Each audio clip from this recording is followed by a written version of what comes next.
Spooky, goofy, fun. These three things describe essentially everything I look for in art, and when packaged together, they make for some of the greatest vibes and atmospheres of all time. In the 1980s, films such as The Evil Dead, Gremlins, A Nightmare on Elm Street, Return of the Living Dead, and many, many more led a path by torchlight into the 90s and early 2000s, where these aesthetics were brought to a new and much younger audience in films like Casper, The Addams Family movie, as well as all the work R.L. Stine did for the generation, not only in the Goosebumps books, but also its TV adaptations, of course, and my personal favorite, The Nightmare Room. But none of these properties could compare to the impact of The Nightmare Before Christmas and the striped sleeves the film would cause to grow up the arms of suburban kids everywhere, readying their angst for the craze of mall emo bands like My Chemical Romance eagerly waiting around the corner. During this time, The Nightmare Before Christmas was everywhere, and it wasn't long before we began seeing its influence in other media properties, not the least of which being the topic of today's video, the 1998 PlayStation game MediEvil.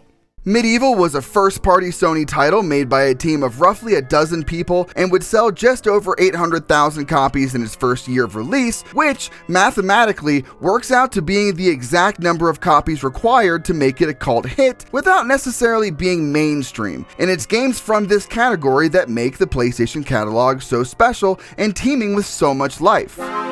Memories of MediEvil carry me away on gusts of whimsical nostalgia as I remember walking through the graveyard's opening level, hacking my way through hordes of zombies, listening to the sounds of one of the most iconic scores of the generation, lifting up the oohs and ahs of the zombies as I brushed them aside with my blade. I recall Sir Dan clumsily making his way up the hill, carefully avoiding boulders, but more often than not getting knocked aside by them over and over, before eventually overcoming and making it to the top of the first level. Then that's it. I have no memories of MediEvil that go further than that first level, and that's because the only way I had to play this game was on the Pizza Hut demo disc I borrowed from a neighbor and likely never returned, and that's where the demo ends. Big shout out to that neighbor, by the way. I would literally just walk my 7-year-old ass over to his house and knock on his door in the middle of the day. So big thanks to him for suffering me and always being cool. Get street smart.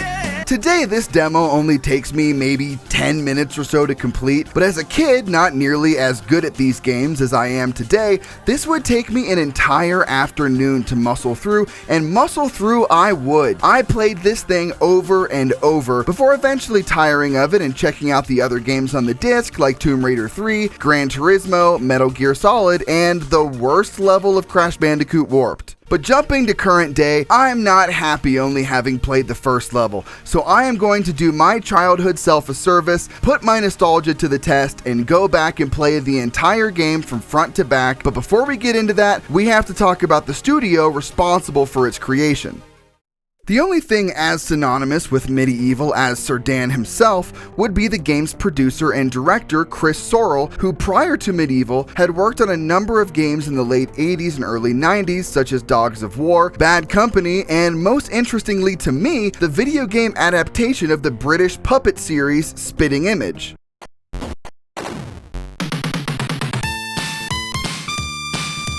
While he had done graphics and some code on these games, he wouldn't begin getting a much larger hand in development until 1990 when he became the director, programmer, and artist behind the platforming series James Pond. Sadly, however, Chris was rewarded for his efforts on James Pond with the tepid job of working on a series of edutainment games. I was asked to help out on some new edutainment products that Millennium had just signed up to create based around Raymond Briggs' The Snowman and Father Christmas books. Once these products were finally complete, I think management took pity on me and rewarded me with the chance of making my dream game. There were a few ideas I'd been bouncing around for a while, and in particular two sources of inspiration I felt we could combine in a unique way. Ghosts and Goblins was one, and the other was a love for Tim Burton's art style as typified in The Nightmare Before Christmas. games. The vision of a dark, explorative action game was taken even further when Chris began working with Jason Wilson, who would go on to be the game's artist, writer, and designer. Looking at footage of the two of them from around this time, yeah, it makes total sense that these are the two dudes behind MediEvil. Either that or the best 90s melodic death metal band of all time. Like most character designs, Sir Daniel Fortescue didn't always look the way he would in the game's final release, and while they always maintained the cartoonish nature the game is beloved for, originally Sir Dan was far sturdier with big, broad shoulders and a kind of menacing demeanor as shown in Jason's early sketches. The game was also originally planned to be much more linear than explorative, and while I think exploration is one of the game's strongest features, I would have loved to see how a much more linear, focused version of MediEvil would have looked like. However, these plans didn't last long, as by the game's first demo in 1997, the perspective and exploration-based gameplay was already in full swing, largely leaving behind more arcadey inspirations such as Ghosts and Goblins in favor of a much more Zelda-inspired gameplay loop. The game was given analog support midway through development, and it ended up being a huge part of the game even in the remake, with the analog sticks allowing you to run, with the D-pad being used for walking. This was one of a few mechanics inspired by Super Mario 64, which actually makes a lot of sense when you think about it, especially in regards to the camera and exploration. Music was helmed by composition team Bob and Barn, two of the most likable looking dudes that side of the Atlantic. I was technically the in-house composer, and Bob was employed as the second sound person, but not to do music at that point in time. It was originally doing other stuff, sound design, voice recording, and other such interesting sound jobs, but not music. But he always wanted to do music. We knew that. And I was also trained in that. Yeah. But I just didn't want to let him. As far as I said, that was my world. Why would I want to get him involved in that? And after creating a wholly original sound, despite originally being instructed to create something specifically Elfman-esque, they would go on to work on such games as Shell Shock 2, Brink, Forza Motorsport 4, and prior to MediEvil, composed for the Amiga version of Aladdin. The Genesis version was composed by some other guy no one ever talks about anymore, but I heard he was on MTV Cribs. They also composed a song titled I'll Bite Your Dick Off for a movie called Amsterdam. I thought it was going to sound like an anal song or something, but it's actually just a nice floaty piece of orchestra.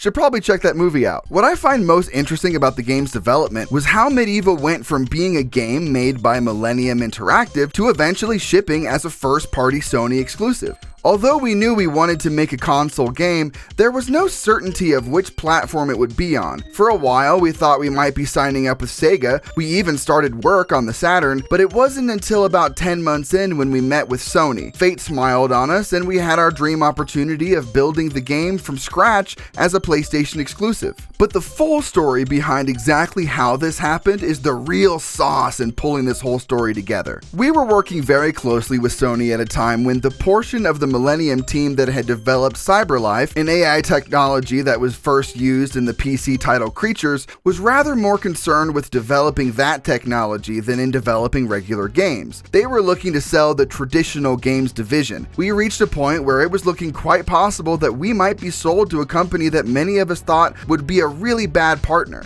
I took a huge personal gamble and arranged a clandestine meeting with our Sony producer. I told him what was happening and that I could imagine nothing better than if we could finish development of the game as a first-party Sony studio. Fortunately, a few months later, we became Sony's second United Kingdom development studio. And so, this is how Millennium would become Sony Cambridge, which, believe it or not, would eventually become Guerrilla Cambridge, and would make more than a few other games destined to wind up on this very channel, such as Primal, Ghost Hunter, and C12 Final Resistance. They also made Frogger, which, while not likely to hop into my queue of games to cover, was always my mom's favorite game, which I think is fucking adorable. But you know what's not adorable? Advertisements. Don't you dare hit that skip button. My death metal band, Aleister Cowboy, just released our very first cassette tape, Relentless Anguish, which was put out by Demonical Devastation Records and combines our first EP, Relentless Repugnance, with our most recent EP, Chambers of Anguish. We are also about to embark on a tiny little tour with our friends in Harvested, so if you live in any of these places and want to come throw down to some death metal, or just want to come shoot the shit with me about video games, come out to a show. Links to the cassette as well as the tour store dates are all in the description of this video, but enough of that, let's get on with the video. The story of MediEvil follows Sir Daniel Wigginbottom Fortescue IV, also known as Sir Dan, Danakins, Jawless Arrow Magnet, Great One-Eye, the Zero of Gallowmere, the Hero of Gallowmere, but to most is known simply as Dan. Now, I could come up with my own retelling of the story of Gallowmere, Zarok, and how Dan fell at the first charge, maybe tastefully combine the lore of the original game with that of the sequel in the comic book, tastefully fooling you into believing I'm some kind of medieval authority, but f*** that. This is a games preservation channel at the end of the day, so in the interest of preservation, I'm just gonna pull out the game's manual and read the exact story as it was told to us in 1998. The history books of Gallowmere tell of a hero, Sir Daniel Fortescue, who single-handedly halted an invasion by the zombie hordes of Zarok the Sorcerer. But then, history books are often known to lie. For years, Daniel Fortescue had regaled the nobles of Gallowmere with wild tales of slain dragons and vanquished legions. The king was so impressed that he made Daniel a knight and appointed him head of the royal battalion. Of course, it was only an honorary post. Gallowmere had not seen a war in many centuries, but the king liked stories, and Dan was an excellent storyteller. But then, the evil Zarok, the mad magician, returned from years in exile. Embittered and filled with wrath, he threatened to unleash an army of zombies that he had built using the darkest of magic. The king was in desperate need of a hero and knew exactly who he wanted. Sir Daniel was dragged from his bed and thrust at the front of the king's army to face a monstrous enemy. The battle commenced, and within seconds, Sir Dan fell to the ground, struck in the eye with the very first arrow fired. His wound was fatal, and the army was left to fight on without him. Zarok's legions were defeated, but Zarok himself was never found. Embarrassed by Dan's poor show and realizing his subjects needed to feel safe, King Peregrine declared that Sir Daniel Fortescue had died in mortal combat seconds after killing the sinister wizard. A hero's tomb was erected to Dan, the history books inscribed with tales of his valor. Zarok was soon forgotten, a lost character in history's plays, but Zarok himself never forgot. He lay in hiding, creating a bigger, stronger army of mutated monsters. 100 years later, his scheming complete, Zarok returned. See, and now you know why I didn't try to retell that myself. I can't fucking compete with that. Okay, so that's our story, but what of the game itself? Was the game good, and is it still good today? Well, I'll be honest, friends, I made things right with my childhood self, playing the game from front to back, and after roughly 12 hours or so of living in this world, I can report MediEvil is an incredible work of atmospheric, tonal, and artistic genius. But no, it's not very good. But that's not to say there's nothing good about it. There's a lot of good about it. There's a lot of good about it. Let's start with the things I like about this game. One of the first things you're bound to notice when playing MediEvil is the sound design. Whether it's the magical, airy score that manages to be simultaneously fun, spooky, and curious, or the sound effects themselves, which just sound shitty enough to make you nostalgic and create a world of their own, and just good enough to get the job done. I particularly love the way hitting enemies sounds like bags of wet rocks hitting pavement, and the cartoonish oofs and ooms of the fallen foes. Voice acting is another core strength, and while many actors taking part may not be A-listers for the most part, with many of them being more or less day players in movies and television around the time, they all nail the vibe and tone perfectly, never selling fear nor straight comedy, and while it's all camp, it's camp with conviction, which is all you can really ask for, and it's the best kind of camp. Look, there's not a man-jack on this ship who wouldn't keel-haul his own grandmother for the silver in her hair! MediEvil also shows off a clear understanding and respect of gamer sense. There is almost always something in the area or under the items you think there might be, and it helps along the game's already magnificent sense of exploration, level design, and reward. But this understanding of gamer sense doesn't just pay off in items either, but entire sub-levels in some cases, with tons of hidden areas lurking behind things only the curious could find. They reward exploration big time in this this game. You can just be like, huh, I wonder if anything is here, and end up in a completely new section, and in some cases completely different in tone and art design entirely than the level it's nestled within. Sometimes it's just a janky piece of geometry and you fall off the map into nothingness, but I'm getting ahead of myself. A big reason the level design is so stunning and congruent is due to all the levels being designed and mapped out long before the devs laid down any programming, allowing the team to be able to visualize the world clearly and fully before the placement of our cycloptic hero within it. Speaking of level design, yes, we are going to talk more about the aesthetic vibe and look of this world. Everything from color palettes to the architecture and enemy design all work together to convey a prevailing sense of all that this game has set out to convey, which is gothic, hammer horror spookiness with a family-friendly sense of fun. I can't believe I'm using the words family-friendly in a complimentary sense, but in this context, it's one of the things that makes the game shine so bright. If it was an edgy, M-rated game,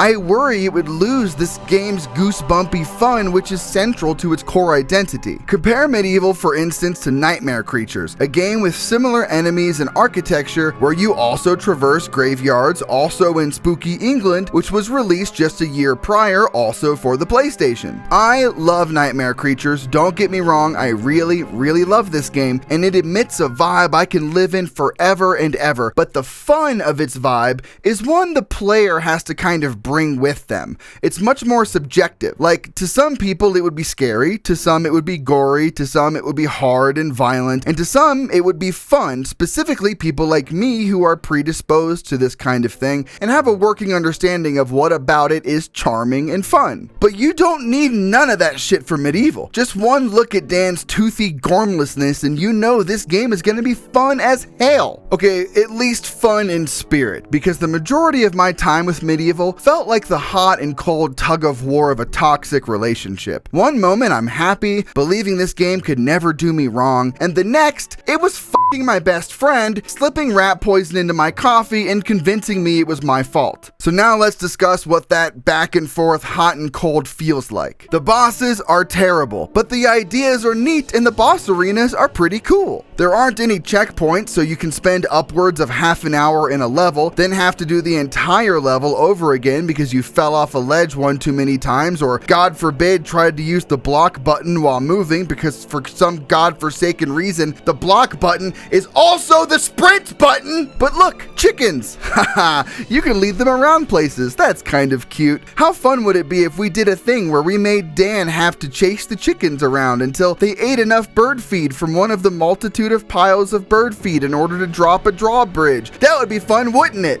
Wouldn't it? The camera is fucking borked, but the music is splendid. Getting the chalices in the longer, more labyrinthine and platforming filled levels is an unbelievable pain in the ass, but the rewards are so fun and the Hall of Heroes is whimsical and neat. In the Sleeping Village, you can't kill anyone attacking you, otherwise you get penalized by having your chalice drained, so you just have to run around them while they all try to kill you, but the level itself is designed beautifully, the puzzles within it are great, and if you don't care about getting the chalice, you can even kill children. The Asylum Grounds contains one of my favorite NPCs and some of my favorite designs in terms of its maze-like pathways and really neat puzzles, but it's also broken as shit, and because of the order in which I moved these chess pieces, one of the pieces refused to move, essentially locking me from the ending of the level, which is right there, and causing me to redo the entire level over again, which I was not about to do. There was no way in hell I was going to redo every single one of these puzzles just because the game bugged. So I did some research, found some speedrunning hacks that allow you to perfectly time a jump in the right place and get onto a hedge that would allow you to run past the whole level, as well as another hack that would allow you to traverse out of bounds of the game below the map and make it to the end. I've never done this kind of game hacking before, and I've never utilized any speedrun strats in this manner, but I fucking taught myself, god damn it. I spent hours getting this jump perfect, finding my way through the invisible barriers to get under the map, and after still not managing to get underneath the level, I then spent more hours trying the other technique to hop onto this ledge and run on top of the hedges over the entire level, and it took me a very long time, but eventually, after hours and hours of trying to perfect these level skips and grinding over and over to learn the geometric exploits one can achieve when digging into the guts of MediEvil, I finally gave up and played the level again, moved the rook first and beat the level. The final leg of this game is spent doubling down on platforming, which remained the weakest parts of the game, and even see you engaging in combat during said platforming, resulting in frustration that had me wanting to go full fucking Wings of Redemption on my controller. I just can't do it. I can't take this shit no more, man.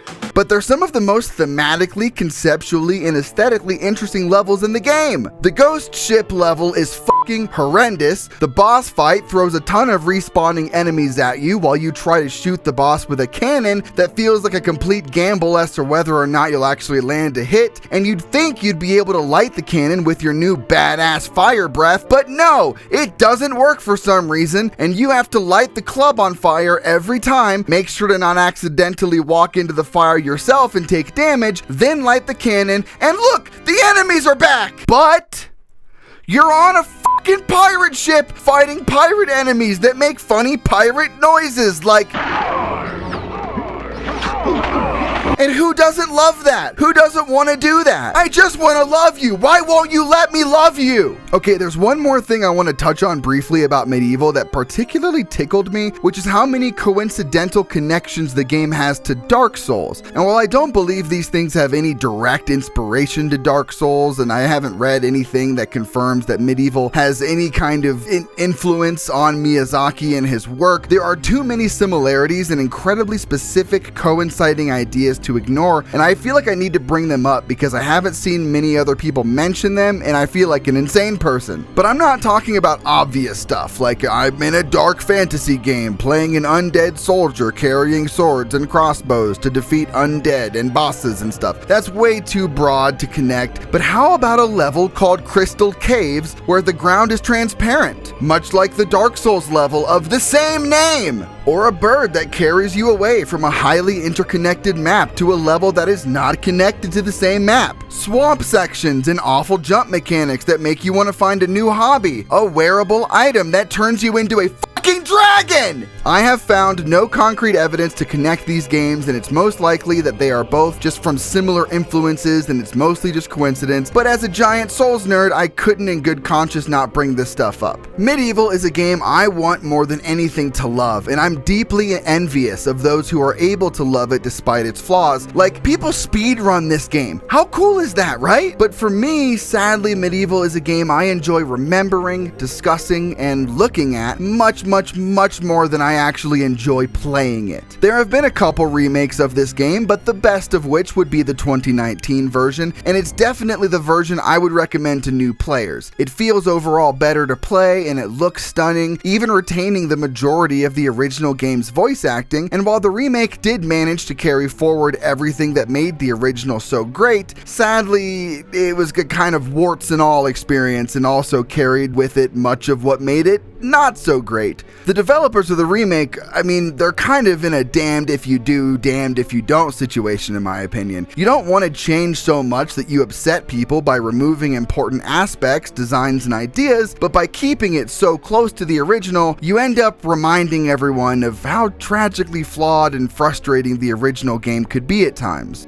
But at the end of the day, man, I'm just happy I can add MediEvil to the list of games I've beaten, and you can find many worse companions along your retro gaming journey than Sir Daniel Fortescue. But what do you guys think? Do I just need to get good? Let me know in the comments. I'm very curious to see what other people think about the game and what your memories of this game were like. Special shout out to my Patreon supporters, Sock Ray Blue and Mr. Nobody, as well as channel member Kil13r Jay. Oh yeah, I have channel memberships now available on my channel. They are 2 tiers. They are both very cheap, one of which gets you shout outs in my videos and the other gets you exclusive access to members only videos. Right now, the series that I'm doing for that is rewatching my old videos on the channel and just doing video commentary. So if any of you guys are like me and you're giant nerds for video and editing and just how that kind of sausage is made, check it out. It might be interesting to you. But that's it, guys. Remember, I am playing through every PS2 horror game right here on this channel. Also, we'll be playing through every PS3 PS1 horror game on this channel. This is where it's at for old school horror games, y'all. I appreciate you so much, and I'll smell you later.